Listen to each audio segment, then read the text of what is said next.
The stemware caught the candlelight as I balanced the tray against my hip, weaving through the Friday night crowd at Celestino. 5 months of working here had taught me to navigate the narrow spaces between tables without disturbing the expensive conversations happening around me. The restaurant hummed with the kind of energy that came from people who had money to burn and nowhere else they needed to be. I set down the wine glasses at table 12, murmured something polite about their entrees arriving shortly, and turned back toward the kitchen. That was when Jessica caught my arm, her grip urgent enough to make me pause mid-step. "He's here again," she whispered, her dark eyes darting toward the private section near the back. "Third time this week. Fourth, if you count last Friday." I didn't need to ask who. For the past 2 months, the man in the corner booth had become as much a fixture of my Friday nights as the ache in my lower back and the smell of garlic that clung to my uniform. Alessandro something. I'd never caught his last name, but I'd caught him watching me more times than I could count. So? I adjusted the empty tray, keeping my voice level. He tips well and doesn't complain. That's more than I can say for half the people here. Jessica's mouth curved into a knowing smirk. "Girl, he's not looking at you like a customer looks at a waitress. He's looking at you like nothing." I cut her off, already moving toward the kitchen. "Don't start with that. I'm not interested." The truth was more complicated than that.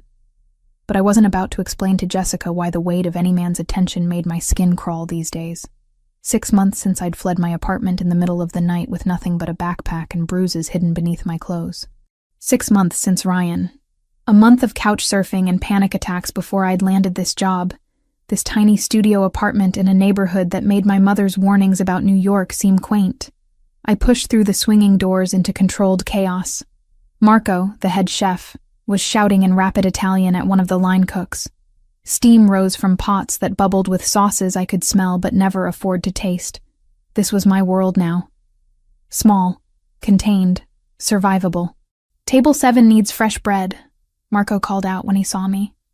"And VIP section wants you specifically. Table 16. My stomach dropped. Table 16. The corner booth. Him. "Can't Jessica take it? I've got 4 other tables." "He asked for you." Marco's tone left no room for argument. "Don't keep the man waiting, Cooper. He's important." I grabbed the breadbasket with hands that wanted to shake and forced them to steadiness. Important. Everyone at Celestino was important, at least in their own minds.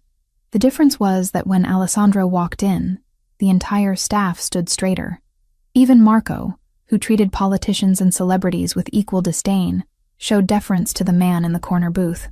The walk across the dining room felt longer than it should have. I kept my eyes on the breadbasket, on the crisp white tablecloth, on anything except the dark eyes I could feel tracking my approach. "Your bread, sir." I set the basket down with practiced efficiency, already turning to leave. "Wait." The single word froze me in place. His voice was quiet, almost gentle, but it carried weight. I turned back slowly, finally meeting his gaze. He was striking in a way that didn't photograph well, but commanded attention in person. Dark hair swept back from a face all sharp angles and shadows, with eyes so deep brown they appeared black in the candlelight. He wore a charcoal suit that probably cost more than 3 months of my rent, but he wore it like he'd forgotten he had it on. "Yes, sir? You've been working here 5 months." It wasn't a question, but I nodded anyway. "You're good at what you do. Efficient. Observant. You notice when someone's glass is empty before they realize it themselves." The compliment caught me off guard. Customers didn't notice things like that. They didn't notice me at all, which was exactly how I preferred it. "Thank you, sir. Is there something you need?" "Your name." "Haley." The word came out automatically before I could stop it, before I could remember that giving him even that small piece of myself felt dangerous. "Haley." He repeated it like he was testing how it felt. "I'm Alessandro Ferraro." The name meant nothing to me, but something in the way he said it suggested it should. I waited, uncertain what response he expected. Before either of us could speak again, the front door opened with more force than necessary. Cold November air rushed in, carrying with it a laugh I recognized with the kind of visceral dread that lived in my bones. Ryan. He stood in the entrance with a woman I didn't recognize draped on his arm. Blonde. Tall. Everything I wasn't. His eyes scanned the restaurant with predatory intent, and when they landed on me, his face split into a smile that made my blood run cold. "Cooper, what are you—" Jessica appeared at my elbow, then saw Ryan and went silent. "I need to go," I managed to say, but my feet wouldn't move. 6 months of running, of hiding, of building this careful new life, and he'd found me anyway. Ryan was walking toward me now, his companion forgotten. The restaurant noise faded to white static. I couldn't breathe, couldn't think, couldn't do anything except watch him close the distance between us. "Haley, there you are." His voice carried across the dining room, pitched to draw attention. "I've been worried sick. You just disappeared, babe." Didn't return any of my calls. The lie was so smooth, so practiced. In his version of events, I was the unstable one. The one who'd run away for no reason, who needed to be brought back, who belonged to him. "I don't know you," I said, but the words came out weak, unconvincing even to my own ears. "Don't be like that." Ryan reached for my arm, and I flinched back so hard I stumbled. Jessica caught me, her hand steady on my shoulder.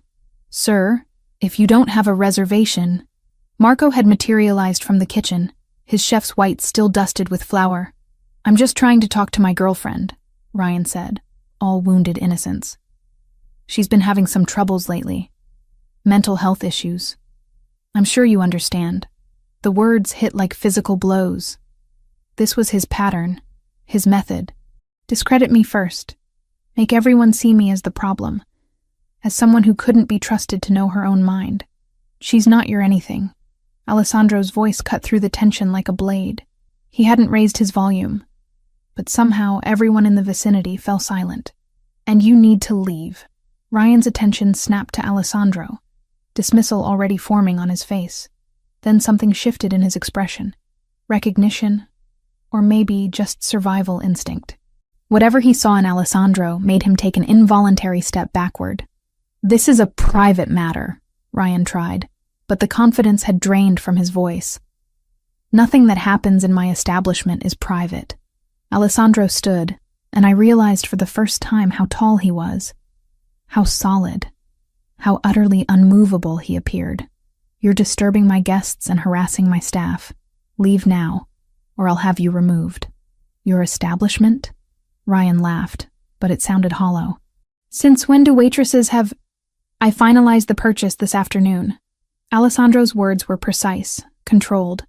"I own Celestino as of 4 o'clock this afternoon, which means I make the rules here, and my first rule is that you're no longer welcome." The revelation rippled through the staff. Marco's eyebrows rose toward his hairline. Jessica's grip on my shoulder tightened. I stood frozen, trying to process what I was hearing. Alessandro moved past me, placing himself between Ryan and me with deliberate physicality. "I'm going to walk you to the door now. You won't return. You won't contact Haley. You won't come within 2 blocks of this building. Are we clear?" Ryan's jaw worked as he calculated his options. His date had already disappeared, probably embarrassed by the scene. The other diners watched with the kind of fascinated horror people reserve for car accidents. "Crystal," Ryan finally spat. He turned his glare on me. "You always did need someone to fight your battles, didn't you?" Pathetic. The insult barely registered. I was too busy watching Alessandro guide Ryan toward the exit with a hand that never quite touched him, but somehow communicated absolute authority. The door closed behind them, and the restaurant exploded into whispered conversations. "Girl," Jessica's voice was awed. "What just happened?" I had no idea. Alessandro returned moments later, his expression unreadable. He walked directly to me, and every instinct I had screamed to run, to hide, to make myself small and invisible again. "Are you all right?" he asked quietly. I nodded because I didn't trust my voice. "That man will not trouble you again. You have my word." He glanced at Marco, who still hovered nearby. "Haley should take the rest of the evening off. Paid, obviously. She's had a shock." "I don't need—" I started, but Alessandro held up a hand. "Please." The single word carried neither command nor plea, just a simple request. "Let me do this much." Marco was already nodding, making shooing motions toward the back.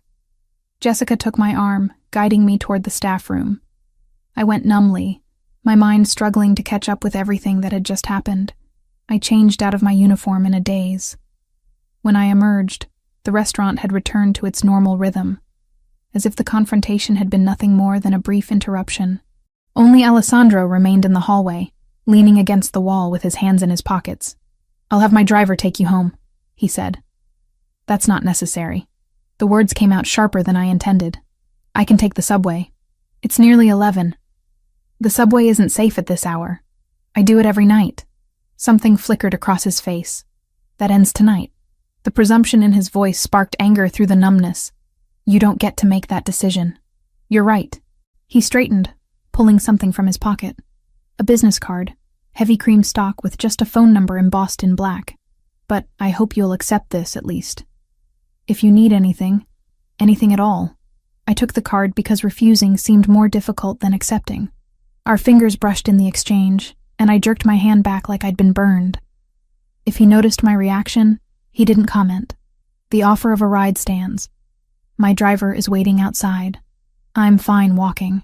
I clutched my bag against my chest like a shield. "But thank you. For earlier. With Ryan. You don't need to thank me for basic human decency, Haley." The way he said my name, careful and deliberate, made something warm and terrifying unfurl in my chest. I shoved it down ruthlessly. "Good night, Mr. Ferraro." "Alessandro," he corrected gently. "And good night." I left through the back entrance, my heart hammering against my ribs. The November air bit through my thin jacket as I hurried toward the subway entrance 3 blocks away. I made it half a block before I realized a black car was crawling along the curb behind me, maintaining a careful distance. His driver, following me home whether I'd agreed or not. I should have been angry, should have been terrified by the presumption, by yet another man deciding what was best for me without asking. Instead, as I descended into the subway station and the car finally drove away, all I felt was a confusing mixture of relief and something dangerously close to gratitude. I pulled the business card from my pocket as the train rattled through the tunnel. Just a phone number. No name, no company. Just a lifeline I hadn't asked for but couldn't quite bring myself to throw away. Monday morning arrived with the kind of gray light that made Manhattan look washed out and tired. I showed up for my shift at Celestino 15 minutes early, as always, expecting the usual routine of prep work and coffee strong enough to strip paint. What I didn't expect was Marco pulling me aside before I'd even clocked in. "Cooper, we need to talk." He gestured toward his cramped office behind the kitchen, his expression unreadable. My stomach dropped. This was it. Alessandro had reconsidered whatever impulse had made him defend me Friday night, and now I was losing the one stable thing in my carefully reconstructed life. I followed Marco into the office, my mind already calculating how many shifts I could afford to miss before my landlord started the eviction process. The answer was 0. "There's been a change in your employment status," Marco said, settling into his chair. He pulled out a folder, flipped it open. "Effective immediately. You're being promoted to assistant manager. Salary is here." He slid a paper across the desk. I stared at the number. Read it 3 times to make sure I wasn't hallucinating. It was triple what I'd been making. Triple. I don't understand. Owner's orders. Marco's mouth quirked. "Apparently you made an impression." The warmth that had flooded through me at seeing the salary curdled into something cold and sharp. I didn't ask for this. Most people don't turn down a promotion, Cooper. Most people weren't offered one by a man who knows nothing about their work. I stood abruptly, the chair scraping against linoleum. "Where is he?" Marco checked his watch. "Probably won't be in until lunch service." "Look, I don't know what happened Friday night, but whatever it was, take the win. You're good at what you do. You deserve this." Did I? Or was this just another version of the same pattern I'd sworn to escape? A powerful man deciding what I needed, what I deserved, without bothering to ask what I wanted. I left Marco's office and found Jessica already at work setting up the dining room. She took one look at my face and raised an eyebrow. "Let me guess. You heard about the promotion." "You knew?" "Marco told me first thing." "Girl, this is amazing. Do you know what assistant manager makes here? You could actually afford to live in a building with working heat. I don't want it." Jessica set down the stack of menus she'd been carrying. "Okay, I'm going to need you to explain that logic. Because from where I'm standing, you just won the lottery, and you're complaining about the ticket. He didn't ask me. The words burst out sharper than I'd intended. He just decided. Like he has any right to make choices about my life. Understanding dawned in Jessica's eyes. This is about Ryan. This is about me not being some charity case for another controlling man to fix. Haley, Jessica's voice gentled. I've been working here 3 years. I've seen Alessandro Ferraro exactly 6 times before 2 months ago. You know what he did for the last assistant manager when she asked for a raise? He said no. You know what he does for most staff? The bare minimum required by law. She paused. He bought this entire restaurant. Do you understand how much money that is? And the first thing he does is promote you. Exactly. Don't you think that's weird? I think it's a man who sees something he wants and goes after it. Jessica picked up her menus again. The question is, what are you going to do about it? I spent the morning shift in a haze of resentment and confusion, my movements automatic as I took orders and delivered food. The lunch rush started at 11:30, and right on schedule, Alessandro walked through the door. He looked different in daylight, less intimidating, almost approachable in dark slacks and a gray sweater that probably cost more than my monthly rent but looked comfortable. He scanned the dining room, found me immediately, and made his way to his usual table. I let him wait.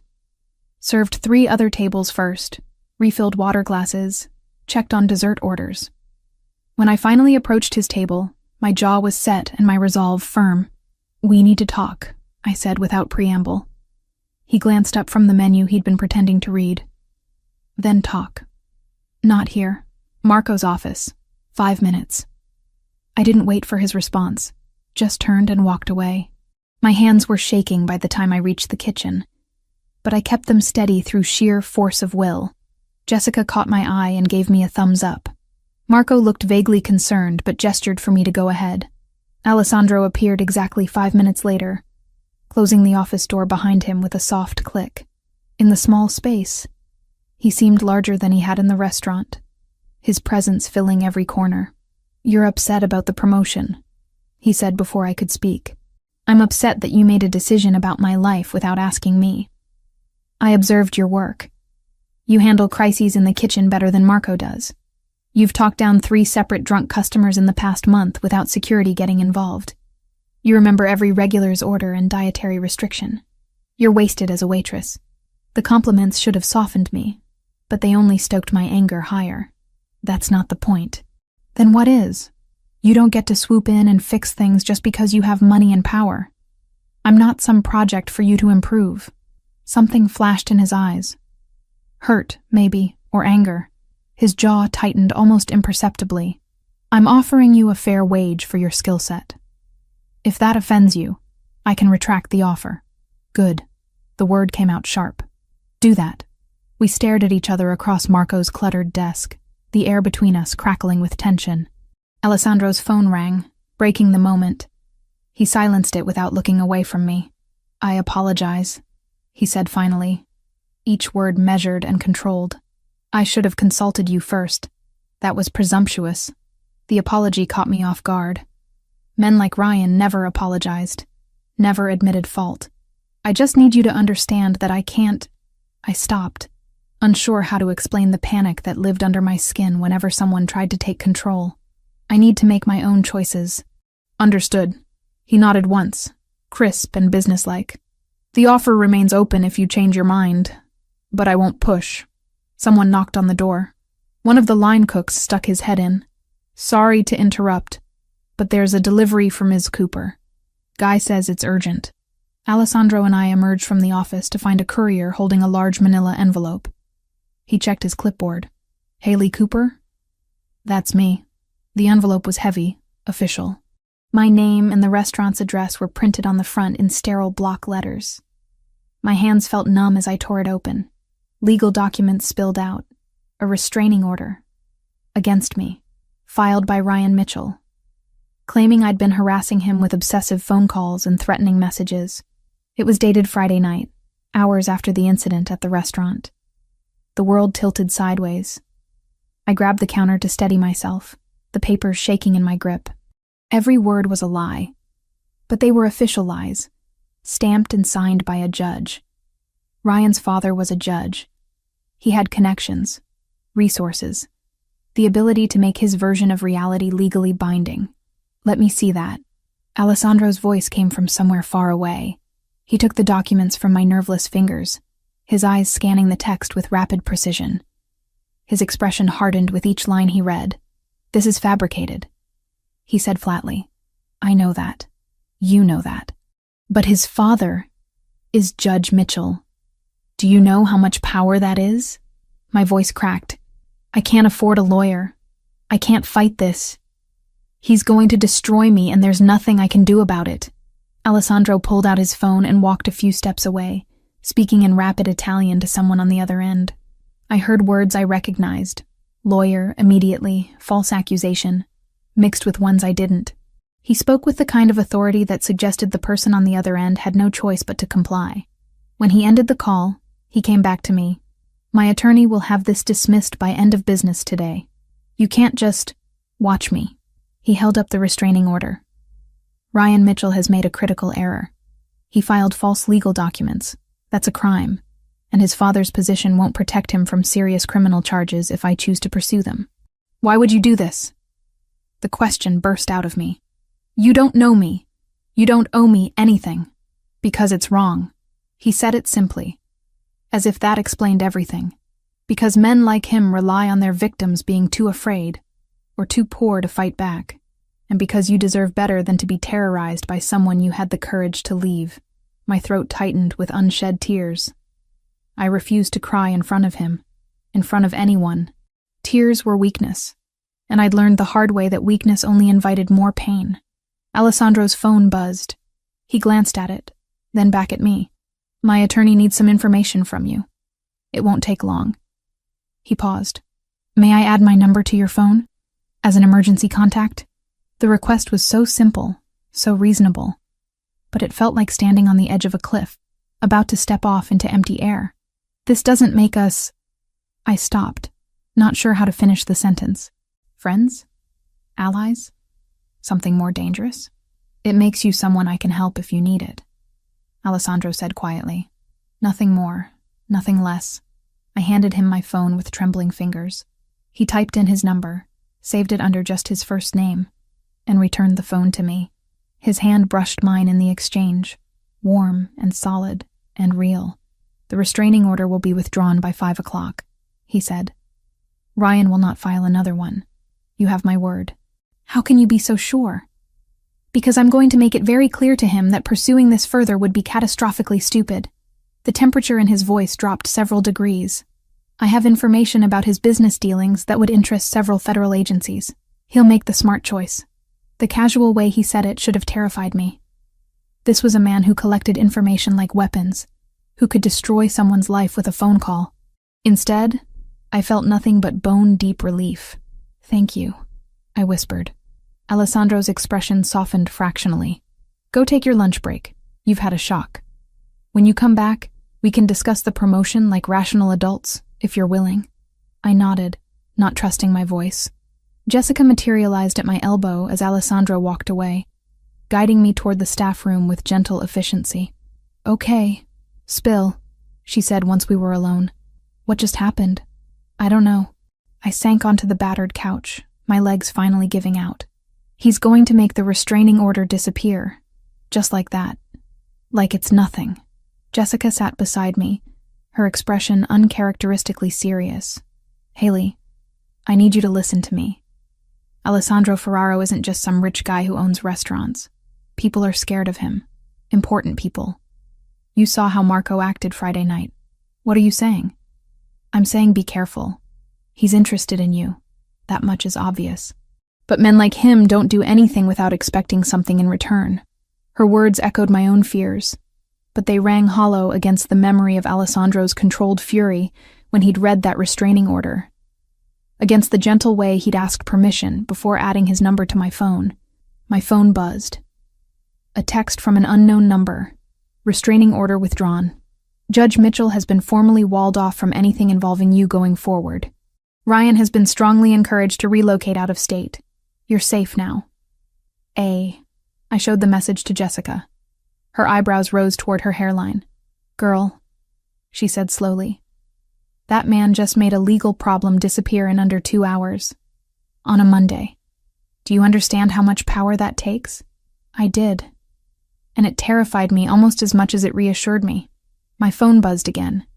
This time it was from Ryan's number. Just 3 words. "You'll regret this." My blood turned to ice. Alessandro had been wrong. Ryan wasn't smart enough to back down, wasn't rational enough to recognize when he was outmatched. He would keep coming, keep trying to hurt me, until one of us was destroyed. I forwarded the message to Alessandro without letting myself overthink it. His response came immediately. Noted. Forwarding to my attorney. This constitutes harassment. Ryan is building his own legal grave. Then another message. "You're safe, Haley. I meant what I said." Jessica read the exchange over my shoulder and whistled low. Okay. Maybe I was wrong. Maybe he's one of the good ones. There are no good ones, I said automatically, the words worn smooth by repetition. Just ones who hide it better. Or maybe, Jessica said gently, you're so used to men like Ryan that you can't recognize when someone actually gives a damn about you. I didn't have an answer for that. 2 weeks slipped by in a rhythm I hadn't expected to find comforting. Alessandro came to Celestino 4 times each week, always requesting a table in my section, always ordering the same dishes, always leaving before the restaurant closed. We spoke in careful pleasantries about the weather, the menu, nothing that ventured into personal territory. Jessica said it was the most restrained courtship she'd ever witnessed. I refused to call it courtship at all. The promotion sat between us like unexploded ordnance. I hadn't accepted it, but I hadn't formally declined either. Alessandro seemed content to let the question hang unanswered, which only made me more suspicious of his motives. Ryan had gone quiet. No messages, no surprise appearances, nothing. The restraining order had vanished from public record, as if it had never existed. Alessandro's attorney had sent me a brief email confirming everything was resolved, with a phone number to call if I needed anything else. I'd saved the number and tried not to think about how much that legal work must have cost. Friday night found me closing down my section, my lower back aching from 8 straight hours on my feet. Jessica had left an hour earlier, and most of the kitchen staff was finishing cleanup. I walked home through streets that had become familiar, my keys threaded between my fingers out of habit rather than genuine fear. The November cold had teeth tonight, biting through my jacket and making my breath fog in the streetlight. I climbed the 4 flights to my apartment, already mentally cataloging what I had in the fridge that could pass for dinner. Probably nothing. Maybe I'd just go straight to bed. My door was unlocked. I stopped on the landing, staring at the handle that sat slightly ajar. I never left it unlocked. Never. My hand moved to my pocket, fingers closing around my phone. But I didn't pull it out yet. Maybe I'd forgotten this morning. Maybe I was so tired that I'd walked out without checking. I pushed the door open slowly. The apartment was destroyed. Drawers pulled out and emptied onto the floor, couch cushions slashed, books swept from their shelf, my few possessions scattered like debris from an explosion. And in the center of it all, sitting in my one kitchen chair with his arms crossed, was Ryan. "Hello, babe." His voice was pleasant, conversational. "We need to talk." Every muscle in my body locked. Fight or flight screamed through my nervous system, but I couldn't do either. I could only stand frozen in the doorway, keys cutting into my palm. "How did you get in here?" "I didn't need a key to get in, Haley. You never were very observant." He stood, and I took an involuntary step backward. "You've made my life very difficult, Haley. I think you owe me an apology. Get out." My voice came out steadier than I felt. "Get out, or I'm calling the police." "Are you?" Ryan moved closer, backing me into the hallway. "Because I've been thinking about that restraining order. The one your new boyfriend made disappear. That was illegal, you know. I could press charges. Against you, against him. Imagine what the police would think when they heard you've been sleeping with a criminal to get favors. I haven't been sleeping with anyone. Doesn't matter what's true. Matters what people believe." His hand shot out, faster than I could dodge, and grabbed my upper arm with bruising force. "You humiliated me, in front of everyone. You think you can just walk away from me and start a new life? You think some restaurant owner is going to protect you? Pain radiated from where his fingers dug into my arm. I twisted, trying to break free, but his grip only tightened. With my free hand, I managed to unlock my phone screen, fingers shaking as I pulled up Alessandro's contact and hit the location share button. It took 3 tries, my hands trembling too badly to be precise. "Let go of me," I said through gritted teeth. "Not until you understand. You belong to me, Haley. You always have, and I'm going to make sure everyone knows it. Your boss, your coworkers, everyone who thinks you're some innocent victim." His face was inches from mine now, breath hot and sour. "I'm going to destroy that pretty little story you've built." The phone buzzed in my hand. A message from Alessandro. "On my way. 12 minutes. 12 minutes. I just needed to survive 12 minutes. You're scared," Ryan observed with satisfaction. "Good. You should be. Do you know what I've been through because of you? The lawyers, the threats, having to explain to my father why his name was attached to a failed restraining order? You've made me look weak. You are weak." The words escaped before I could stop them. "You've always been weak. That's why you need to control me. Because without someone to push around, you're nothing." His hand moved from my arm to my throat in one fluid motion. Not squeezing. Not yet. Just resting there with implicit threat. "Say that again." I couldn't speak. Could barely breathe. But I met his eyes with every ounce of defiance I could summon. The sound of footsteps on the stairs made Ryan's head snap toward the stairwell. Heavy footsteps, purposeful, multiple sets. His grip on my throat loosened fractionally. Alessandro appeared first, taking in the scene with a single sweeping glance. Behind him came 2 other men. One was tall and broad-shouldered, with a broken nose that suggested violence was a familiar language. The other was leaner, watchful, with hands that stayed near his jacket pockets. "Step away from her." Alessandro's voice was absolutely calm, which somehow made it more terrifying than if he'd shouted. "Right now." Ryan's hand fell away from my throat. He manufactured a smile, the kind that used to charm my friends and confuse my family. "This is just a misunderstanding. Haley and I were having a discussion. Couple stuff, you know how it is. We're not a couple," I managed to say, my voice rough. "We haven't been for 6 months." Alessandro moved closer, placing himself between Ryan and me with deliberate physicality. "Did he hurt you?" I wanted to say no, to minimize it, to make this whole situation disappear, but Alessandro was looking at my arm, at the place where Ryan's fingers had left red marks that were already darkening to bruises. Something in his expression shifted. The careful control slipped for just a moment, and what showed beneath was cold and absolutely merciless. "Michael," he said without taking his eyes off Ryan, "remove our guest from the building. Make sure he understands that returning to this address would be inadvisable." The broad-shouldered man moved with surprising grace. He didn't touch Ryan, just positioned himself in a way that made retreat the only logical option. Ryan looked between them, calculations running behind his eyes. "This isn't over," he said to me. "Yes," Alessandro said quietly. "It is.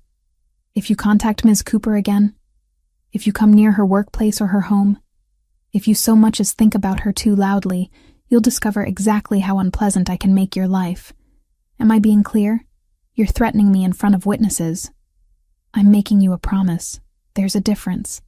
Alessandro's tone never changed, never rose, never wavered from that deadly calm. "Michael will escort you out now.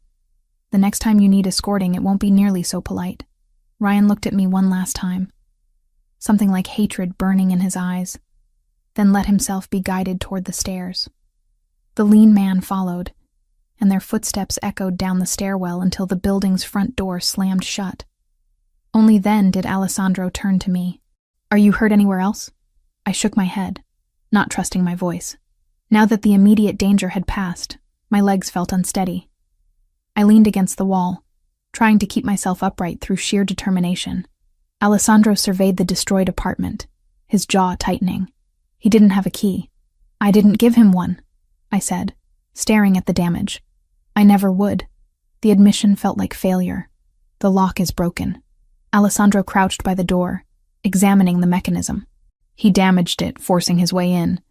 This door won't lock properly tonight. Alessandro's thumb moved over his phone. Michael is calling the police and the building manager, he said, voice clipped with control. There will be a report. Photos. A paper trail. His gaze lifted to mine. He doesn't get to do this and vanish into the dark. I'll wedge a chair under the handle. I've done it before. He stood, brushing off his hands. You're not staying here. I don't have anywhere else to go. There's a hotel 3 blocks from Celestino, the Meridian. I'll take you there tonight. Tomorrow we can discuss a more permanent solution. The presumption in his voice sparked anger through my shock. You can't just decide that. I can, and I am. He pulled out his phone. You're in shock. Your apartment is compromised, and your ex-boyfriend just demonstrated that he has no regard for your safety. Those are facts. The logical response is to remove you from this location immediately. I can't afford a hotel. The words came out sharp, humiliating. I can barely afford this place. Alessandro didn't even pause. I'm paying for it. No. I pushed off from the wall, anger giving me strength. I don't want your charity. I don't want to owe you anything. Something flashed across his face. Frustration, maybe, or hurt. This isn't charity. This is basic human decency. You're not safe here. Let me help you.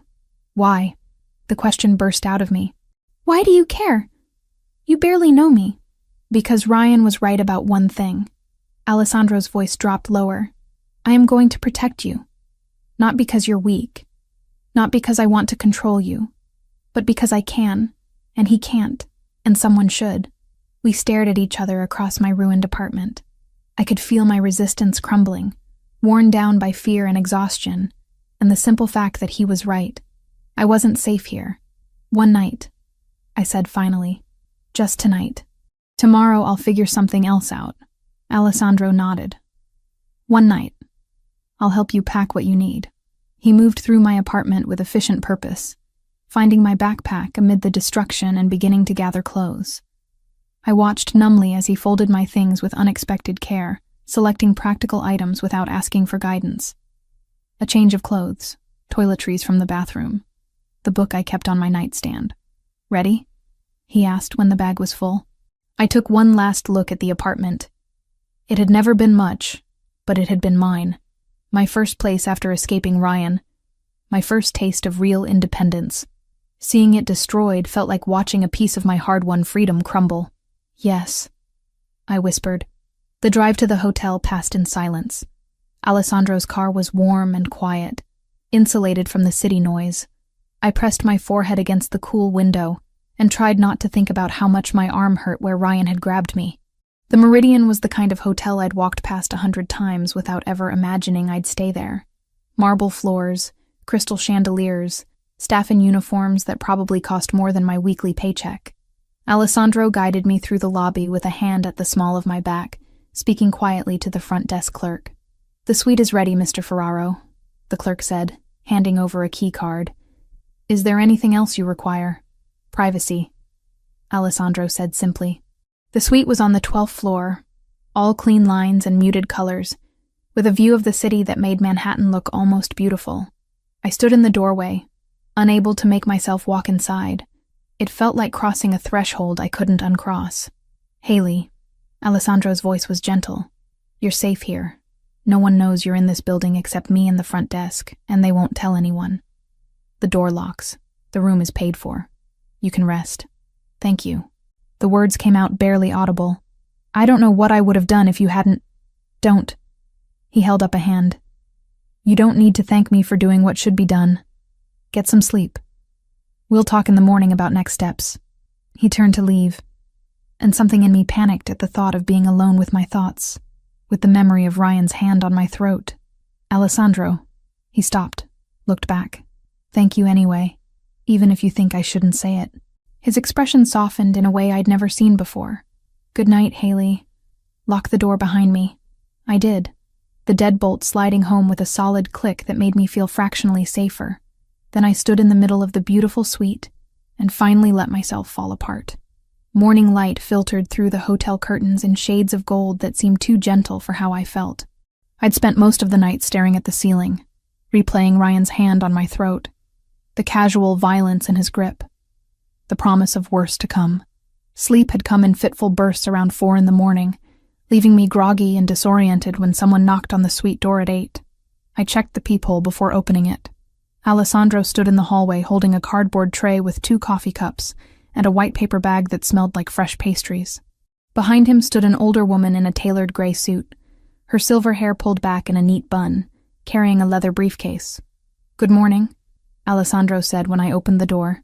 "I brought breakfast. And my attorney. I hope that's acceptable." I must have looked as wrecked as I felt because his expression shifted to concern. "Did you sleep at all?" "Some." I stepped back to let them in, suddenly aware that I was still wearing yesterday's clothes, that my hair was a disaster, that I probably looked like exactly what I was, someone barely holding it together. The attorney extended her hand with a professional smile. "Caroline Webb. Mr. Ferraro briefed me on your situation. I'm sorry you're going through this." We settled around the suite's small dining table. Alessandro distributed coffee with the kind of efficiency that suggested he'd done this before, while Caroline pulled documents from her briefcase and arranged them in neat stacks. "I'll be direct," Caroline said, opening a folder. "Your ex-boyfriend filed a civil lawsuit against you yesterday afternoon. Defamation of character, claiming your allegations of abuse have damaged his professional reputation and personal relationships. He's seeking $200,000 in damages." The number hit me like a physical blow. 200,000. I didn't have $200 in my savings account. The coffee cup trembled in my hands. "He can't do that," I said, even though I knew he already had. "Everything I said about him is true. Truth is an absolute defense against defamation," Caroline agreed. "But defending yourself in court costs money. Legal fees for a case like this could easily run $50,000 or more. Ryan's banking on you not being able to afford representation, which would result in a default judgment in his favor. So he wins." My voice sounded hollow, even to my own ears. "He gets to destroy me, and there's nothing I can do about it." "That's not what I said." Caroline's tone was firm, but not unkind. "I'm willing to represent you pro bono. No charge for my services." I looked between her and Alessandro, trying to understand the catch. "Why would you do that?" "Because I don't like bullies," Caroline said simply. "And because Alessandro asked me to. We've worked together for 15 years. When he tells me someone needs help, I listen." Alessandro had been quiet during this exchange, his attention seemingly focused on his coffee, but I could feel him watching me, gauging my reactions. "There's more you should know," Caroline continued. "I did some preliminary investigation into Ryan Mitchell's background. He owes approximately $80,000 to various creditors, including some individuals who don't take kindly to missed payments. He has a pattern of behavior with former girlfriends. 2 separate women filed complaints about harassment and assault, but both cases were dismissed when the women suddenly declined to testify. Likely they were paid off or intimidated into silence. Each revelation made my stomach tighten. I'd known Ryan was cruel, but hearing it laid out in legal terms made it real in a way my own experiences hadn't. "He blames you for his current circumstances," Caroline said. "The loss of social standing, the financial pressure, probably other things that have nothing to do with you, but that he's decided to attribute to you anyway. Men like him need someone to blame for their failures. What do I do?" The question came out small, defeated. "First, you stop blaming yourself." Caroline's voice softened. "Second, you let me handle the legal aspects. Third, and this is important, you accept that you're not safe in your current living situation and make appropriate arrangements." I looked at Alessandro. "You told her about the apartment." "I told her you needed options," he corrected. "The offer stands. I own a property in Chelsea. There's a vacant unit on the 5th floor. It's yours for 6 months while we resolve this situation legally. Rent-free." I can't accept that. The refusal was automatic, trained into me by years of independence hard-won and fiercely guarded. "Why not?" Alessandro's question was genuine, not challenging. "Because I don't want to owe you. Because accepting help feels like giving up control. Because—" I stopped, unable to articulate the tangle of pride and fear and exhaustion that made the idea of being indebted to anyone unbearable. "Because you're used to men who help only when they want something in return," Caroline finished quietly. I understand that impulse, but sometimes accepting help is the strongest thing you can do. Alessandro set down his coffee cup with deliberate care. I'm not Ryan. I'm not going to hold this over you or use it as leverage. You need a safe place to live. I have one available. The math is simple. Nothing about this is simple. I stood, needing to move, to put distance between myself and their reasonable arguments. You're asking me to move into an apartment you own. Let your attorney represent me for free. Except that you'll just fix all my problems because you've decided to. How is that different from Ryan deciding what I needed and making choices for me? Alessandro's jaw tightened, the first sign of frustration I'd seen from him. The difference is I'm asking, not telling. You can say no. You can walk out of this hotel right now. Go back to your broken apartment. Face Ryan alone with no resources and no protection. That's your choice to make, not mine. The bluntness of his words stung because they were true. I didn't have other options. I'd been running on pride and stubbornness for so long that I'd forgotten how to recognize genuine help when it was offered. I need time to think, I said finally. Of course. Caroline began gathering her documents. Take all the time you need. My contact information is in here. She handed me a folder. Call me when you're ready to discuss the lawsuit defense. Or don't. But know that the offer remains open. They left together, and I was alone again with my coffee going cold and my thoughts spiraling. The suite felt too large, too quiet, too much like a cage even though the door was unlocked and I could leave whenever I wanted. I spent the rest of Saturday in that hotel room, ordering room service I barely touched and avoiding the calls from Jessica that started around noon. By Sunday, I'd watched every movie the hotel offered and memorized the pattern of cracks in the ceiling. By Monday, I was climbing the walls with restless anxiety. Alessandro didn't call, didn't text, didn't show up with more coffee and reasonable arguments. His absence felt louder than his presence had. Tuesday morning, Jessica appeared at my door with a duffel bag and a determined expression. Marco told me where you were. I'm not leaving until we talk. I let her in because refusing seemed like more effort than I could muster. She took one look at the room service trays scattered across the coffee table and made a disapproving sound. Girl, you look terrible. Thanks. That's helpful. You know what I mean. She sat on the couch, patted the cushion beside her. Talk to me. What's going on in that head of yours? I sat, pulling my knees up to my chest. He wants me to move into an apartment he owns. I know. Marco told me the whole story. Jessica's expression was unusually serious. He also told me what Ryan did to your place, and that you've been hiding out here for 3 days instead of accepting help. It's not that simple. Actually, it is. You're making it complicated because you're scared. I'm not scared. The lie felt transparent even as I said it. You're terrified, Jessica corrected gently. Terrified of owing someone. Terrified of being controlled again. Terrified that accepting help makes you weak. Am I close? I pressed my face against my knees, unable to answer. Listen to me, Haley. I've known you for 5 months. In that time, I've watched you work double shifts to pay rent, seen you skip meals to save money, heard you turn down every offer of help like it's poison. She paused. And I've also seen the way Alessandro looks at you. That man is not trying to control you. He's trying to help you. There's a difference. How can you be sure? Because controlling men don't ask permission. They don't respect boundaries. They don't hire expensive attorneys and then disappear for 3 days to give you space to think. Jessica took my hand. Ryan conditioned you to see kindness as manipulation. But not everyone is Ryan. Her words settled into the quiet spaces of my thoughts, finding cracks in my defenses. What if I accept, and he expects something in return? Then you leave. You have that power. You've always had it. Jessica squeezed my hand. But I don't think he will.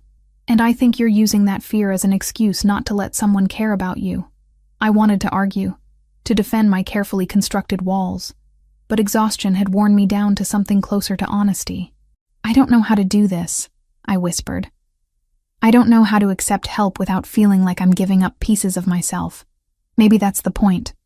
Maybe accepting help isn't about giving up anything. Maybe it's about admitting you deserve to have people in your corner. We sat in silence for a while, Jessica's presence steady and grounding.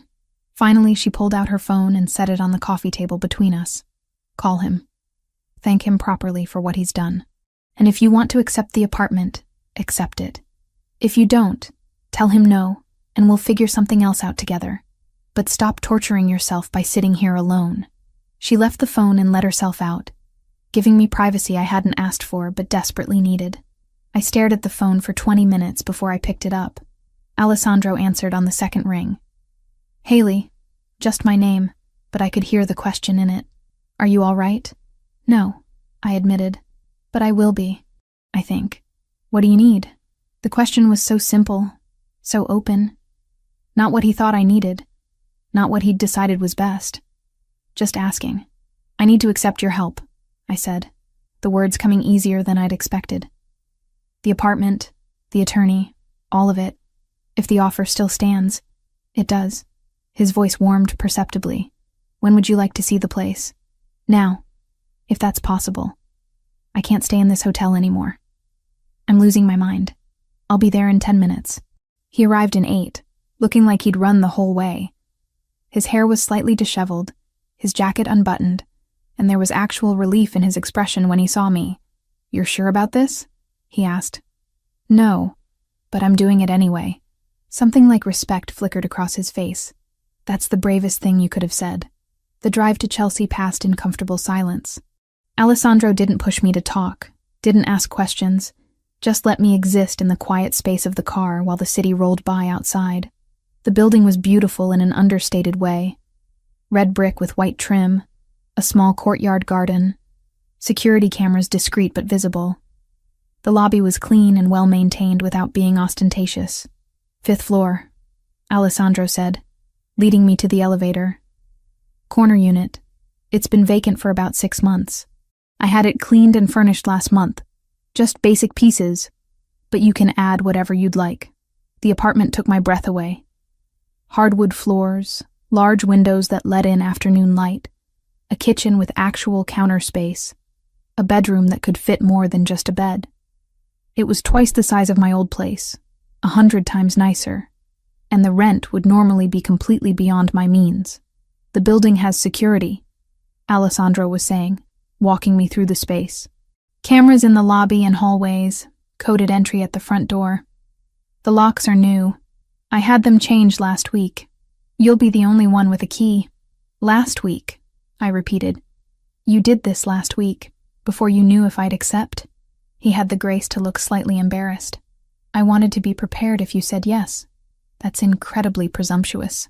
Yes, he agreed. It is. I apologize. I walked to the windows, looking down at the street below. People hurried past, wrapped in scarves and winter coats, living their normal lives. From up here, the city looked manageable instead of overwhelming. Thank you, I said without turning around. For this. For the attorney. For showing up when I needed help. For respecting my space when I needed time. For all of it. I heard him move closer, stopping a careful distance behind me. You're welcome. For what it's worth, I don't do this lightly. Involving myself in someone's life. But something about you. He stopped, searching for words. You deserve to feel safe. Everyone does. But you especially. Why especially? Because you're still fighting. After everything he put you through, you're still standing. That takes strength most people don't have. I turned to face him. He was close enough that I could see the amber flecks in his dark eyes. The faint lines at the corners that suggested he didn't smile often, but sometimes did. I'm not as strong as you think I am. You're stronger. His voice was certain. Moving into this apartment doesn't make you weak or indebted or anything except smart. It makes you someone who recognizes when accepting help is the strategic choice. Strategic, I echoed, almost smiling. Is that what we're calling it? Would you prefer I call it what it is? Me wanting to make sure you're safe because the alternative is unacceptable? His expression turned serious. I sleep better knowing you're in a building with security cameras and working locks. Call it selfish if you want, but it's true. The admission hung between us. Honest and vulnerable in a way I hadn't expected from him. I'll take it, I said. The apartment. For 6 months, like you offered. And I'll pay you back somehow, when this is all over. There's nothing to pay back. But if it makes you feel better to think of it as a loan, We can call it that. It does make me feel better. He nodded, understanding in his expression. Then it's a loan. Interest-free, due whenever you decide you're ready. The terms were ridiculous, the kind of loan no bank would ever offer, but I accepted them anyway because I needed the illusion of control even if we both knew it was exactly that. An illusion. When can I move in? Whenever you'd like. Today, if you want. I can have Michael help bring over whatever you need from your old apartment. The thought of going back to that destroyed space made my chest tighten. But I needed my things. The few possessions that mattered to me. Today would be good, I said, if it's not too much trouble. It's not. He pulled out his phone, sent a quick text. Michael will meet us there in 30 minutes. We'll get what you need, bring it back here, and you can start settling in. Just like that. Just like that, he confirmed. It seemed impossible that my life could shift so dramatically in the span of a single conversation. But when we left the apartment an hour later with Michael's help to retrieve my belongings, I felt something I hadn't felt in months. Hope. Maybe Jessica was right. Maybe accepting help wasn't weakness. Maybe it was the first step toward building something that actually felt like home. 3 weeks in the Chelsea apartment had done something I hadn't expected. It had given me back my ability to sleep through the night. The building was quiet, in a way my old place never had been, insulated from street noise by good windows and actual insulation. My neighbors were professionals who nodded politely in the hallway, but respected boundaries. The security cameras in the lobby made me feel protected instead of watched. Jessica noticed the difference immediately when I showed up for my shift on a Wednesday morning. You look human again, she said, adjusting the silverware on table 6. Like, actually rested. It's weird seeing you without those dark circles. Turns out having working locks and heat that doesn't quit at 2 a.m. makes a difference. I finished folding napkins into the precise triangles Marco insisted on. Who knew? I knew. I've been telling you for months that your old place was a dump. She paused, studying me more carefully. He's still coming around? She didn't need to specify who. Alessandro had maintained his pattern of dining at Celestino 4 times a week, always ordering the same dishes, always leaving before closing. But something had shifted in the past 3 weeks. He'd stopped by the apartment twice to check the security system, once to replace the smoke detector batteries I hadn't known needed replacing, another time to show me how to use the building's emergency protocols. Each visit had been brief, professional, respectful of my space. He checks in, I said carefully. Make sure everything's working properly. Uh-huh. Jessica's expression suggested she knew there was more to the story than I was saying. And you're okay with that? The checking in? I thought about how to answer honestly. A month ago, the idea of anyone having that kind of access to my life would have sent me into a panic. Now, knowing Alessandro was paying attention to things like smoke detectors and door locks made me feel cared for in a way I wasn't ready to examine too closely. I'm okay with it, I said finally. He's not intrusive. He's just protective, Jessica finished. The man is protective of you. And you're starting to like it. I didn't say that. You didn't have to. It's all over your face. She grinned. For what it's worth, I think it's good. You deserve someone who gives a damn. The dinner rush that night was particularly intense. A corporate party had booked half the dining room, and they wanted everything immediately and perfectly. I spent 3 hours running between the kitchen and tables, managing complaints about minor imperfections and soothing egos bruised by having to wait for their food. Alessandro arrived at 8, settling into his usual corner table with a book I couldn't see the title of. I brought him water without being asked, already anticipating his order. Busy tonight, he observed, glancing at the corporate crowd that was getting progressively louder with each round of wine. They're celebrating closing some deal. They'll be here until we kick them out. I pulled out my order pad. The usual? Please. He closed his book, giving me his full attention in that way he had that made me feel like the only person in the room. How's the apartment? Any issues? It's perfect, really. You don't need to keep checking. I'll decide what I need to check. There was no heat in the words, just statement of fact. The heat is adequate. The hot water pressure is good. Everything is more than adequate. It's the nicest place I've ever lived. I meant it as simple truth. but something in his expression softened at the admission. Good. That's good. I was about to head to the kitchen with his order when the sound reached us. Sharp, unmistakable. 3 cracks in rapid succession that made everyone in the restaurant freeze. Gunshots. Close. Too close. Alessandro was on his feet instantly, phone already to his ear. Michael. Status. He listened for 3 seconds. Lock it down. Send everyone home now. Yes, including the kitchen. Marco appeared from the back, his face pale. Was that what I think it was? 3 blocks south. Alessandro's voice was absolutely controlled, but I could see tension in the line of his shoulders. Close the restaurant. Send your staff home with security escorts. No one walks alone tonight. You can't just... Marco started, then seemed to remember who he was talking to. Yes, sir. Right away. The restaurant dissolved into organized chaos. Staff members grabbed coats and bags, while Alessandro made rapid calls arranging transportation. The corporate party sobered up fast, calling their own cars with shaking hands. Within 20 minutes, Celestino was empty except for Marco, Alessandro, Jessica, and me. Jessica. Alessandro turned to my friend. Michael is outside with a car. He'll take you wherever you need to go. I can take the subway. Michael will take you. It wasn't a request. Jessica met my eyes, saw something in my expression, and nodded. Thanks. Haley, I'll call you tomorrow. She squeezed my arm on her way out, leaving me alone with Alessandro and Marco. I'll lock up, Marco said. You two should go. I followed Alessandro out the back entrance where his car waited, engine running.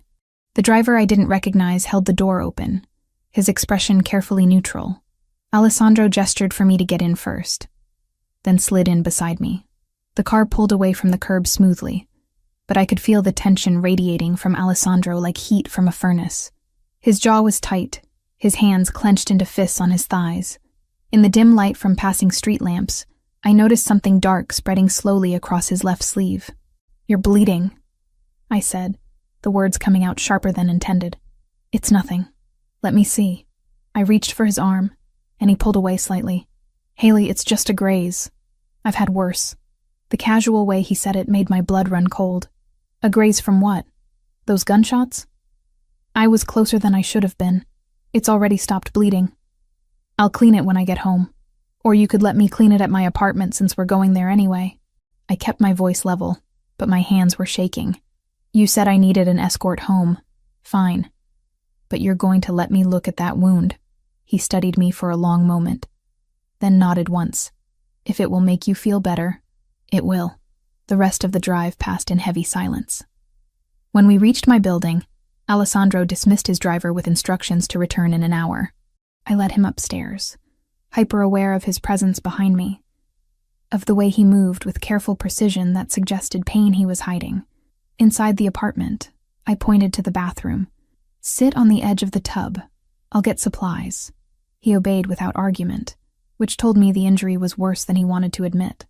I found the first aid kit he'd insisted on stocking in my bathroom cabinet weeks ago, and returned to find him carefully peeling off his jacket and rolling up his shirt sleeve. The wound was a deep gash across his upper arm, still oozing blood. Not life-threatening, but definitely more than a graze. This needs stitches, I said, opening the kit with trembling hands. It's fine. Just clean it and wrap it. Alessandro, I can't go to a hospital. Too many questions.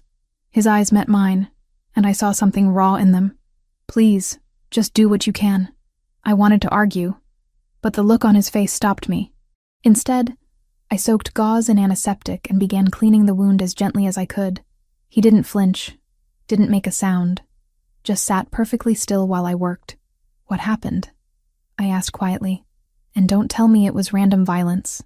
Those shots were too close to the restaurant to be coincidence. Alessandro was silent for so long I thought he wouldn't answer. Then, do you really want to know? Once I tell you, you can't unknow it.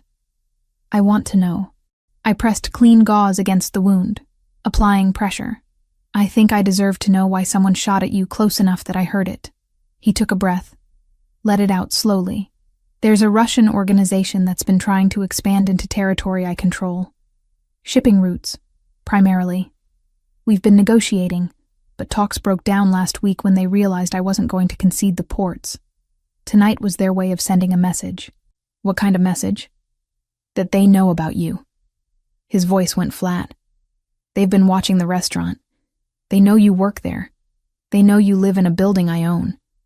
They're trying to figure out if you're valuable enough to me to be used as leverage. The gauze in my hands went still. Used as leverage for what? To make me give them what they want. Territory, money, concessions. They think if they threaten you, I'll fold. He looked up at me, his expression harder than I'd ever seen it. They're not entirely wrong. The implication settled over me like cold water. This is about me. They shot at you because of me. No. His hand caught mine, stopping my movements. They shot at me because they're desperate and stupid. You're not responsible for what they choose to do, but I am the reason you're a target. I've been a target my entire adult life, Haley. That's not new. What's new is having someone I care about potentially in their crosshairs. He released my hand, letting me go back to bandaging. Which is why I need to give you an option. My hands resumed their work automatically while my mind raced ahead. What kind of option? I have connections. People who can create new identities, relocate people safely. I can have you out of the city in 48 hours. New name, new job, new life somewhere they'll never find you. You'd be completely safe. The offer hung in the air between us, stark and final. He was giving me an escape route, a way out of the danger that came with knowing him. I should have been grateful. Should have been already planning what to pack. No, I said simply. Haley, no. I finished wrapping the bandage, securing it with careful precision. I'm not running again. I spent 6 months running from Ryan, and it didn't make me safe. It just made me alone. This is different.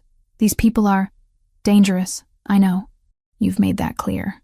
I stepped back, meeting his eyes. But here's what you don't seem to understand. I'm tired of running. I'm tired of letting fear make my decisions. And I'm tired of men telling me what's best for me without asking what I actually want. What do you want? His voice was quiet, intense. I want to stop feeling like my life is something that happens to me instead of something I choose. I wrapped my arms around myself, suddenly cold despite the bathroom's warmth. I want to feel like I matter to someone without it being about control or ownership. The words caught in my throat. What I wanted was standing in front of me, wounded and worried, and offering me safety at the cost of everything else. I want to stay, I finished softly. Here. In this apartment, at my job, in this city. With you in it. Something shifted in Alessandro's expression. The careful control cracked, showing something raw and unguarded beneath. He stood slowly, favoring his injured arm, and moved close enough that I could feel the heat of him. You don't know what you're saying. You don't understand what being close to me means.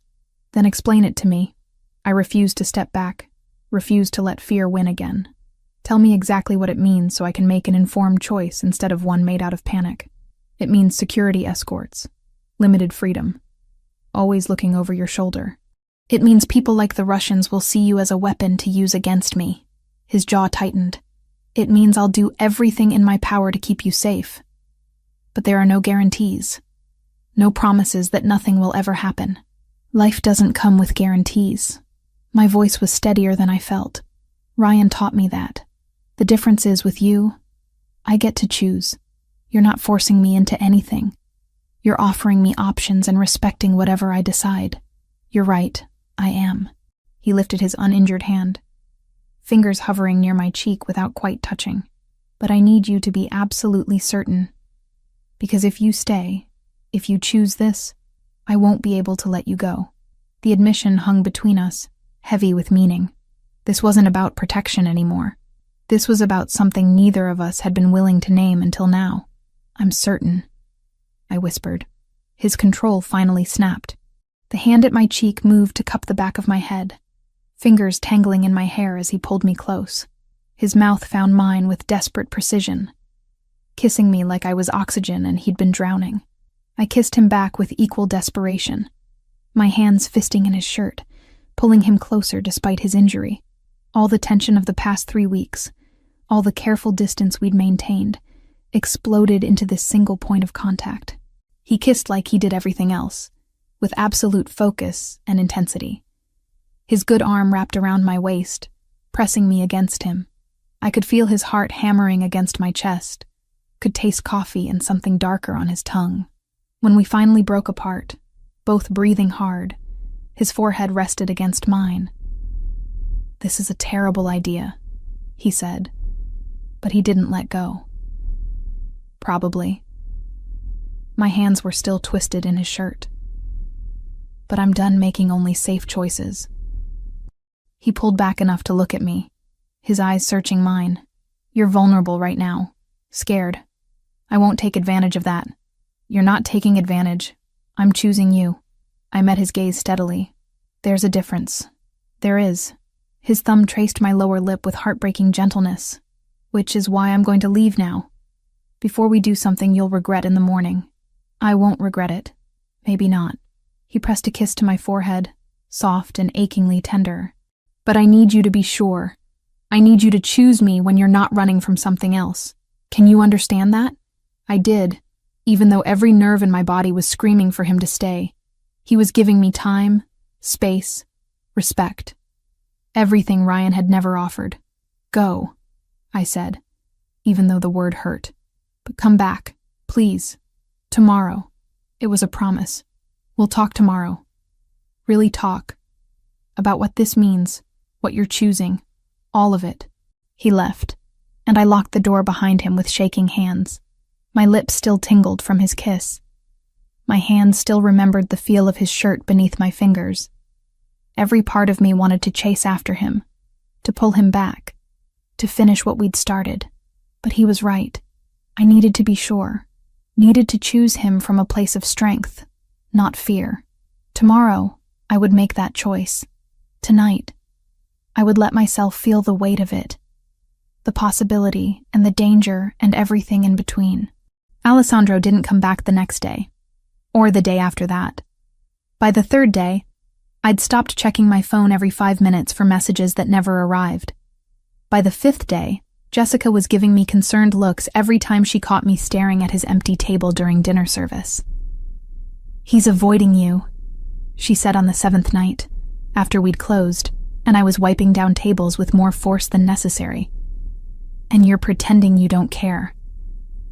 "I'm not pretending anything." I scrubbed at an imaginary stain. "He's busy. He has businesses to run. A life that doesn't revolve around me." "Right. And that's why Michael has been doing the security checks instead of him." I'd noticed. Michael had shown up twice in the past week to verify the building's systems, both times with polite efficiency and absolutely no explanation for Alessandro's absence. He'd been professional, thorough, and completely unwilling to answer any questions about his boss. "Maybe he changed his mind," I said, the words tasting bitter. "Maybe he realized getting involved with someone like me is more trouble than it's worth." Jessica stopped restocking napkins and turned to face me fully. "Or maybe he's scared. Did you consider that? Men like Alessandro don't get scared. Everyone gets scared, Haley. Especially when they care about something enough to lose it." She paused, studying my face. "You should talk to Michael. Really talk to him. I bet he knows more than he's letting on." I dismissed the idea at the time, but it stuck with me through the rest of the week. By Friday, when Michael showed up for another security check, I was ready. "We need to talk," I said, as he was preparing to leave my apartment. "And not about smoke detectors." Michael paused, his hand on the door handle. He was a big man, easily 6'3", with shoulders that suggested he'd been hired more for intimidation than conversation. But his eyes were kind beneath the professional mask. "About Alessandro," I continued when he didn't respond. "About why he's avoiding me. That's not my place to discuss, Ms. Cooper." I kissed him. He kissed me back. Then he disappeared. I think that makes it at least partially my place. I crossed my arms, trying to project confidence I didn't feel. "Please, I need to understand what I did wrong." Something shifted in Michael's expression. He closed the door and moved back into the apartment, leaning against the counter with a sigh. "You didn't do anything wrong," he said finally. "Alessandro is protecting you. From himself. That doesn't make sense." "It does, if you know his history." Michael hesitated. clearly weighing how much to reveal. He had a sister. Younger. Her name was Sophia. The past tense made my stomach clench. What happened to her? She fell in love with someone in the organization. Not Alessandro's operation, he wouldn't have allowed it, but a rival family. The man claimed he'd leave that life for her. Alessandro tried to stop it, but Sophia was stubborn. She thought love would be enough. Michael's jaw tightened. 4 years ago, there was a dispute over territory. Sophia was caught in crossfire at a restaurant. Wrong place, wrong time. She died in Alessandro's arms. The image hit me like a physical blow. I thought about Alessandro's careful control, his insistence on my safety, the way he'd offered me an escape route instead of asking me to stay. He swore after that he'd never put someone he cared about in danger again. Michael continued. Never let anyone close enough to be used as leverage. And then you showed up, and he couldn't help himself. He's been watching you for months, trying to convince himself to walk away, but he can't. And that terrifies him. So he's avoiding me because he cares about me? The irony was almost painful. He's avoiding you because last week's shooting made him realize you're already in danger just by knowing him. And he can't bear the thought of you ending up like Sophia. Michael straightened. That's why I'm telling you this, Ms. Cooper. If you're going to pursue this, you need to understand what you're asking him to overcome. It's not just about danger. It's about 4 years of grief and guilt. After Michael left, I sat on my couch for an hour, processing everything he'd told me. Alessandro wasn't avoiding me because he'd changed his mind. He was avoiding me because he was terrified of losing me the way he'd lost his sister. I pulled out my phone and sent a text to Michael. What's Alessandro's office address? The response came immediately, along with a warning. He won't be happy, I told you. I'll take that risk. The address led me to a building in the financial district, all glass and steel and the kind of anonymous corporate presence that didn't draw attention. I talked my way past building security by claiming I had a delivery, then took the elevator to the 15th floor. Alessandro's office was at the end of a quiet hallway. Through the frosted glass door, I could see his silhouette at a desk, phone pressed to his ear. I knocked before I could lose my nerve. The conversation stopped mid-sentence. I'll call you back, he said. And moments later, the door opened. He looked exhausted. Shadows under his eyes suggested he'd been sleeping as poorly as I had. His shirt was wrinkled, tie loosened, and there was coffee staining his cuff. When he saw me, something like pain flashed across his face. Haley, what are you doing here? Michael told me about Sophia. I pushed past him into the office before he could close the door. About what happened to her. About why you've been avoiding me. Alessandro's expression closed off immediately. Michael had no right. He had every right. Someone needed to tell me the truth instead of letting me think you'd just decided I wasn't worth the trouble. I turned to face him. Anger and hurt and understanding all tangled together. You can't protect me from everything, Alessandro. And you can't make my choices for me. I watched my sister die because she chose to be with someone in this life, he said, his voice raw. I held her while she bled out on a restaurant floor. Do you understand what that means? What it did to me? I understand that it was tragic and unfair, and not your fault. I took a step closer. But I'm not Sophia. And you're not the person who killed her. You can't punish yourself forever for something you couldn't control. I can keep you safe by staying away from you. No, you can't. The Russians already know about me. They already see me as leverage. Staying away won't change that. It'll just make me face it alone instead of with you. I moved closer still, until I was near enough to see the gold flecks in his dark eyes. I'm choosing this, Alessandro. Knowing the risks, understanding the danger, fully aware of what happened to your sister, I'm choosing you anyway. His control was fracturing. I could see it in the tension of his shoulders, the way his hands clenched at his sides. You don't know what you're asking. Then tell me. Tell me exactly what I'm asking for so I can prove I understand. You're asking me to let you into a world where violence is currency and loyalty is survival. You're asking me to care about you knowing that caring makes you a target. You're asking me to trust that I can keep you safe when I couldn't keep my own sister safe. His voice cracked on the last word. I can't lose someone else. I can't. You won't. I closed the final distance between us, placing my hands on his chest, where I could feel his heart racing. Because I'm not going anywhere. Not because you're protecting me, but because I'm strong enough to stand beside you. There's a difference. For a long moment we stood frozen, his eyes searching mine for certainty. Then something in him broke. His arms came around me, pulling me close with desperate intensity. "I can't stay away from you," he said against my hair. "I've tried. These past 7 days have been torture." "Then stop trying." I pulled back enough to look at him. "Stop protecting me from yourself and let me in. Really in. All the way." His mouth found mine in answer, the kiss deeper and more certain than the one we'd shared in my bathroom. This wasn't desperation or fear. This was choice. His hands framed my face like I was something precious, and I kissed him back with everything I had. When we finally broke apart, both breathing hard, he rested his forehead against mine. "No more avoiding," he said. "No more pretending I can walk away. But you need to promise me something." "What?" "If it gets too dangerous, if I tell you to run, you run. No arguments, no hesitation. You trust me enough to do that." "I promise." The words came easier than I'd expected because I understood what he was really asking. Not for obedience, but for the assurance that I valued my own life enough to protect it. "Then we're doing this." He pulled back, his expression still serious but lighter somehow. "Really doing this. You and me." "You and me," I agreed, and for the first time in a week, I felt like I could breathe properly. The next 2 weeks were a revelation. Alessandro stopped treating me like something fragile that might shatter under pressure. We fell into a rhythm of dinners at my apartment, conversations that lasted until 2 a.m, stolen kisses in the back hallway of Celestino when he thought no one was watching. He told me about his childhood in Italy, about his parents who'd built the organization from nothing, about Sophia's laugh and her terrible taste in music. I told him about my parents, dead in a car accident when I was 19. About the student loans I'd taken to put myself through culinary school. About the dreams of being a chef that Ryan had systematically crushed. About the shame of staying as long as I had with someone who hurt me. "Shame is a weapon abusers use," Alessandro said one night, his fingers tracing patterns on my arm as we lay on my couch. "It keeps you silent, keeps you from seeking help.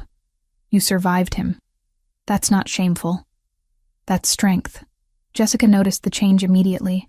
She pulled me aside during a slow lunch service, her expression caught between happiness and concern. "You two are together now," she said. It wasn't a question. "Yes. Good. He's been different these past 2 weeks. Lighter. I didn't think Alessandro Ferraro knew how to be light." She paused. "Just promise me you're being careful. Not just physically, emotionally. I promise. Because I see the way you look at him, girl, and I see the way he looks at you. This isn't some casual thing. This is real." She was right. What Alessandro and I had was terrifyingly real, built on honesty and trust, and the kind of vulnerability neither of us had offered anyone else. It should have scared me. Instead, it felt like the first genuine thing I'd had in years. The charity event was Alessandro's idea. A small fundraiser for a children's hospital, he explained. Low-key, minimal publicity, just local business people supporting a good cause. I could wear something comfortable, meet a few of his associates, leave whenever I wanted. I borrowed a wine-colored dress from Jessica, simple and elegant without being flashy. Alessandro picked me up in his car, and the approval in his eyes when he saw me made me feel beautiful in a way I hadn't felt in years. The event was exactly what he'd promised, understated and genuine. I met his business partners, shook hands with people whose names I recognized from news articles, drank champagne that probably cost more than my weekly paycheck. Alessandro kept his hand at the small of my back, a constant warm presence that made navigating the unfamiliar social territory bearable. We were leaving when someone asked for a photo. "Just a quick picture for the hospital's website," the organizer explained. Alessandro looked at me, silently asking permission. I nodded. The photo was innocent, his arm around my waist, both of us smiling at the camera, nothing scandalous or newsworthy. I forgot about it the moment it was taken. 3 days later, it was everywhere. Someone had posted it to social media with a caption identifying Alessandro by name. From there, it spread, shared, commented on, dissected by people who had opinions about who Alessandro Ferraro spent time with and why. I was working a dinner shift when Michael appeared, his expression grim. He spoke quietly to Alessandro, who'd been dining alone at his usual table. I watched Alessandro's face harden, watched him pull out his phone and scroll through something that made his jaw clench. He stood abruptly and crossed to where I was refilling water glasses. "We need to go. Right now. I'm in the middle of my shift. Marco will understand." "Michael, bring the car around to the back entrance." His hand found mine, squeezing once. "Please, Haley. Trust me." The urgency in his voice cut through my confusion. I followed him to the back, calling an apology to Jessica as we passed. She waved me on, her expression worried but understanding. In the car, Alessandro finally showed me his phone. The photo from the charity event, reposted dozens of times with increasingly speculative captions. But that wasn't what made my blood run cold. It was the message he'd received an hour ago. A photo of me leaving Celestino that morning, edited to show a red laser sight centered on my back. "The Russians," I whispered. "They're escalating, making it clear they know exactly where to find you." His voice was controlled, but I could hear the fury beneath it. "I'm pulling you from the restaurant effective immediately. You're not to go anywhere without security. Anywhere at all. For how long? Until I eliminate the threat." He met my eyes. "I know you want autonomy. I know you hate feeling controlled. But this is non-negotiable. Your safety comes first." I wanted to argue, wanted to insist I could still live my life despite their threats. But the image of that laser sight kept flashing through my mind. "Okay," I said quietly. "What do you need me to do?" Relief washed over his features. "Stay at the apartment. Michael will be stationed in the building. Jessica can visit, but only after being cleared by security. I'm handling the Russian problem personally." "How?" His expression went cold. "You don't want to know." He was probably right. But as we drove through the city toward my apartment, past people living normal lives without death threats and organized crime, I wondered what exactly I'd chosen. Not just Alessandro, but everything that came with him. When we reached the building, Alessandro walked me up himself. At my door, he pulled me close, holding me like he was afraid to let go. "This will be over soon," he promised, "and then we can have something that looks like normal." "I don't think we're built for normal," I said, but I held him just as tightly. After he left, I called Jessica. She answered on the first ring. "I heard what happened," she said immediately. "Marco told everyone. Are you okay?" "I'm safe. Scared, but safe." I sank onto the couch, exhaustion catching up with me. "Jessica, I don't know if I can do this. Living in fear, having security escorts, knowing there are people who want to hurt me just because of who I care about. Then you know how he feels every single day," she said gently. "Welcome to loving someone whose life comes with complications." The word hung between us. Love. I hadn't said it yet, hadn't let myself think it. But Jessica was right. This was what love looked like in Alessandro's world. Fierce and protective and terrifying. "I'll come by tomorrow," Jessica promised. "Bring food and terrible movies. We'll get through this."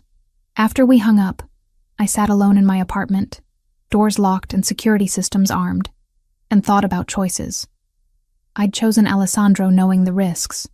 Now I had to prove I was strong enough to live with those consequences. 4 days of protective custody had taught me several things about myself.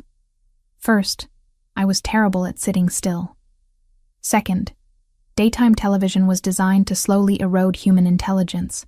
Third, I missed Alessandro with an intensity that surprised me, even though he called twice daily and visited every evening after handling what he vaguely referred to as negotiations. I was pacing the apartment for the 100th time that Thursday afternoon when my phone buzzed with a text from Jessica's number. Relief flooded through me. She'd said she'd try to visit today if security cleared it.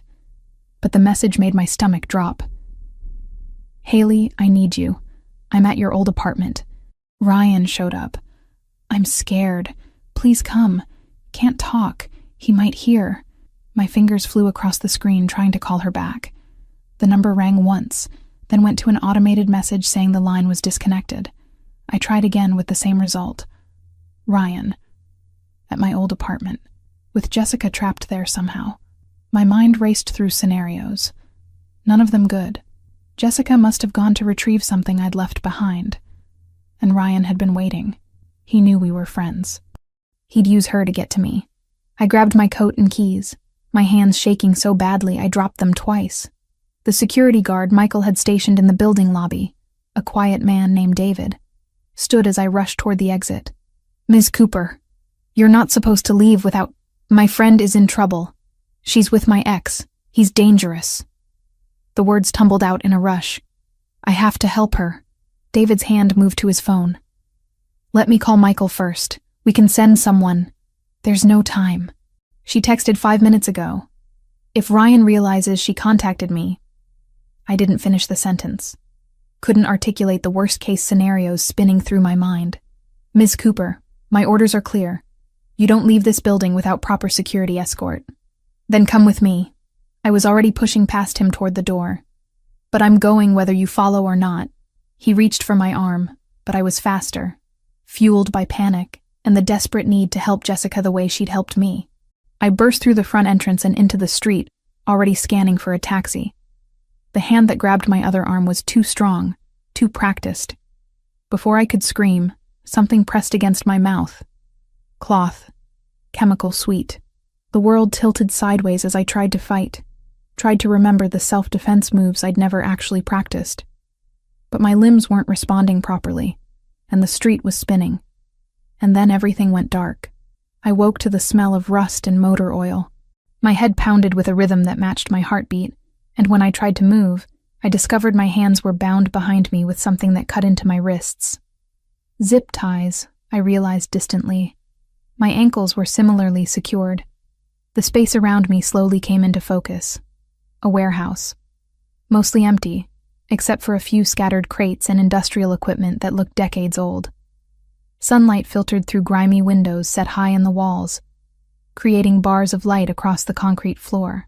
3 men stood several feet away, speaking in Russian too rapid for me to follow even if I'd understood the language.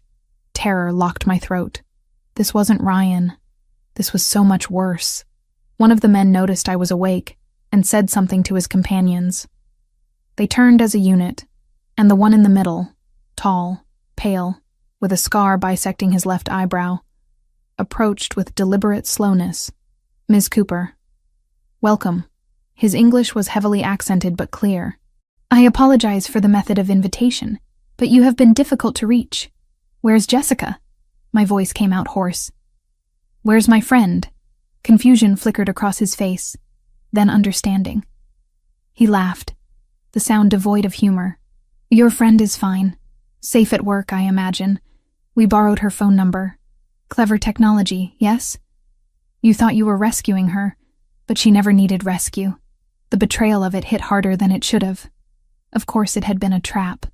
Of course I'd been stupid enough to fall for it. What do you want?" I asked, though I already knew. "We want Alessandro Ferraro to understand that his stubbornness has consequences." The man crouched in front of me, close enough that I could smell tobacco on his breath. He refuses to negotiate fairly. So now we negotiate with what he values. You are valuable to him, yes? I wanted to lie. To claim Alessandro meant nothing to me.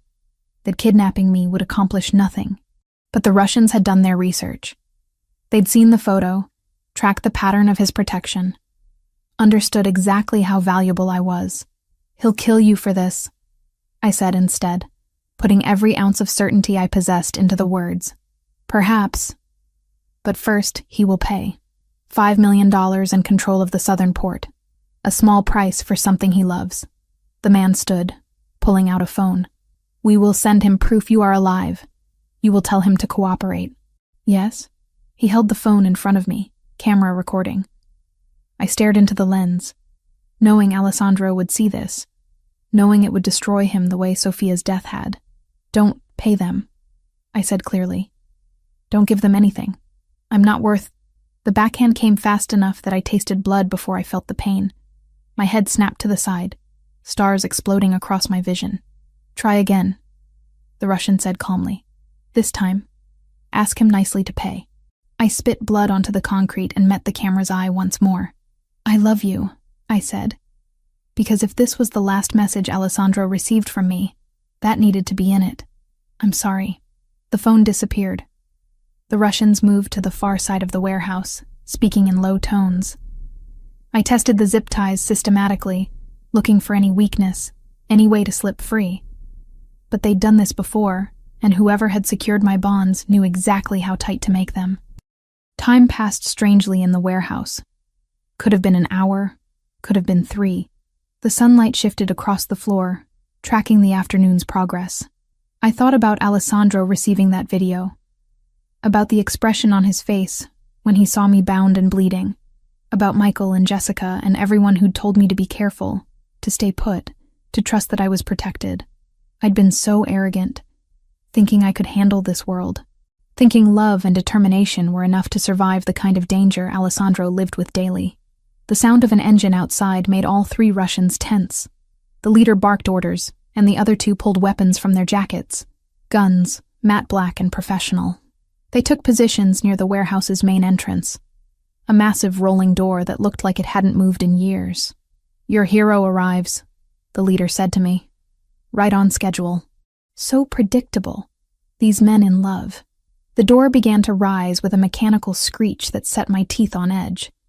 A figure stood silhouetted in the opening. Alessandro, alone, carrying a black duffel bag that presumably held $5 million in cash. "Don't come in!" I shouted, my voice cracking. "It's a trap!" He came in anyway, because of course he did. His eyes found me immediately, and I watched something in his expression fracture at seeing me tied and injured. But his voice when he spoke was absolutely controlled. "I have what you asked for. Let her go. First, we verify the money." The Russian leader gestured to one of his men, who advanced toward Alessandro with weapon drawn. Everything happened at once. Glass shattered from above as figures dropped through the high windows on rappelling lines. Michael's voice shouted, "Down!" and Alessandro dove toward me while gunfire erupted from multiple directions. The warehouse transformed into chaos, shouting in Russian and English, the sharp crack of weapons, the smell of cordant burning in my nose. Alessandro's body covered mine, his weight pressing me flat against the concrete as bullets whined overhead. I felt rather than heard his sharp intake of breath, felt wetness spreading across his shoulder where it pressed against my cheek. "Stay down," he said through gritted teeth. "Don't move." The firefight lasted maybe 90 seconds, though it felt like hours. When silence finally fell, my ears were ringing, and my heart was trying to hammer through my ribcage. Alessandro rolled off me carefully, his face pale but determined. His shoulder was bleeding through his shirt, the wound spreading crimson across gray fabric. "You're hurt," I said stupidly, as if that wasn't obvious. "I'm fine." He pulled a knife from his pocket and began cutting through the zip ties with shaking hands. "Are you hurt? Did they—" "I'm okay. Scared, but okay." The ties fell away, and I could finally move my hands, could reach up to touch his face and confirm he was real. "You shouldn't have come alone. You shouldn't have risked." There was never a question of risk. His hands framed my face with heartbreaking gentleness. "You're mine to protect. That doesn't have conditions." Michael appeared, checking the Russians who lay motionless across the warehouse floor. His team, 4 others I didn't recognize, were already moving through the space with tactical efficiency, securing weapons and checking for additional threats. "Clean," Michael called out. "Warehouse is secure. We need to move before police arrive." Alessandro helped me to my feet, his injured arm hanging awkwardly at his side. I pressed my hand against his wound, trying to slow the bleeding. He didn't flinch, just kept his good arm around my waist as we made our way to the waiting vehicles. The ride to the hospital passed in a blur of sirens, and Michael's calm voice on the phone coordinating with what sounded like law enforcement. Alessandro kept his eyes on me the entire time, his thumb tracing circles on my wrist like he needed the physical confirmation I was alive. "I'm so sorry," I said for the 10th time. "I thought Jessica was in danger. I didn't think—" "You thought like someone who loves her friends and wants to protect them. That's not wrong." His voice was rough with pain and something deeper. "But we're going to have serious conversations about security protocols after this. After you get treated for the bullet wound you took because of me. I'd take 100 bullets if it meant keeping you safe." He said it like it was simple fact, not dramatic declaration. That's what this means, Haley. Loving someone in this world. It means being willing to bleed for them. The hospital staff recognized Alessandro immediately and rushed him into treatment with efficiency that suggested they'd done this before. I refused to leave his side, holding his hand through the process of cleaning and stitching the wound. The bullet had gone clean through the fleshy part of his shoulder. Painful, but not life-threatening, the doctor assured us. When we were finally alone in the private room they'd given him, Alessandro pulled me onto the bed beside him with his good arm. "I need to ask you something," he said, his voice serious despite the pain medication making his words slightly fuzzy. "And I need you to really think before you answer. Okay, move in with me. Not the Chelsea apartment. My home. Permanently. Not because of security or protection or any practical reason." He took a breath. "Because I love you. Because I want to wake up next to you every morning and know you're safe and mine. Because I'm done pretending this is temporary." Tears I'd been holding back since the warehouse finally broke free. "I love you too. So much it terrifies me." "Is that a yes?" "Yes." I kissed him gently, careful of his injuries. "Yes to all of it. Your home, your life, your impossible, dangerous, beautiful world. I choose you, Alessandro. Completely." His smile transformed his face, making him look younger than I'd ever seen him. "We'll figure out how to balance this. Your independence, my need to protect you. We'll find a way to make it work." "I know we will." 3 months later, I stood in Celestino's kitchen beside Jessica, reviewing the menu changes we'd implemented since Marco had promoted us to co-managers. The restaurant had thrived under our joint leadership, and I'd finally achieved the dream I'd thought Ryan had killed, being a real chef, creating dishes that people traveled across the city to taste. "The reservation book is full for the next 2 months, Jessica said, scrolling through her tablet. "We might need to hire another sous chef if this keeps up." "Good problems to have." I glanced at the engagement ring Alessandro had given me 2 weeks ago. Simple, elegant, exactly what I would have chosen. The wedding was planned for April, just a small ceremony with people who mattered. My phone buzzed with a text from Alessandro. "FBI raid went perfectly. Russian operation completely dismantled. You're safe now. Really, truly safe." It had taken months of careful evidence gathering, of Alessandro working with federal authorities to document everything the Russians had done.